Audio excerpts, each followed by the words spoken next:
नरसीवाडी परिसरात अवैध मावा गुटखा व्यवसाय तेजीत, आरोग्याशी खेळ होत असल्याची नागरिकांच्या चर्चा।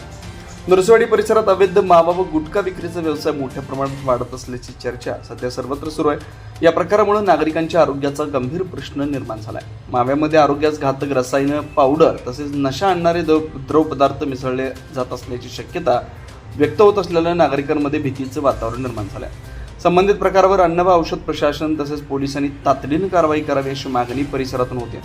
स्थानिकांच्या म्हणण्यानुसार दररोज सकाळी 6 ते 7:30 या वेळेत कर्नाटकातून एक मारुती व्हॅन नरसीवाडी परिसरात येत असल्याची चर्चा आहे। या वाहनातून अवैधरित्या गुटखा, मावा तसेच मावा तयार करण्यासाठी लागणारे विविध पदार्थ ठराविक व्यापाऱ्यांना पुरवले जात असल्याचं बोललं जात आहे। विशेष म्हणजे वितरण पूर्ण होताच संबंधित वाहन पुन्हा कर्नाटकच्या दिशेने निघून जात असल्याचं नागरिक सांगत आहेत। काही नागरिकांनी माव्यामध्ये गांजाचं पाणी तसेच नशा आणि किक वाढवणारे द्रव पदार्थ मिसळले जात असल्याची शक्यता व्यक्त केली जाते।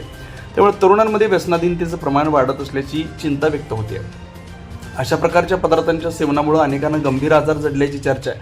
काही दिवसापूर्वी माव्याच्या नशेत वाहन चालवताना झालेल्या अपघातात एका व्यक्तीचा मृत्यू झाल्याचं परिसरात बोललं जात आहे। मात्र याबाबत अधिकृत दुजोरा मिळालेला नाही।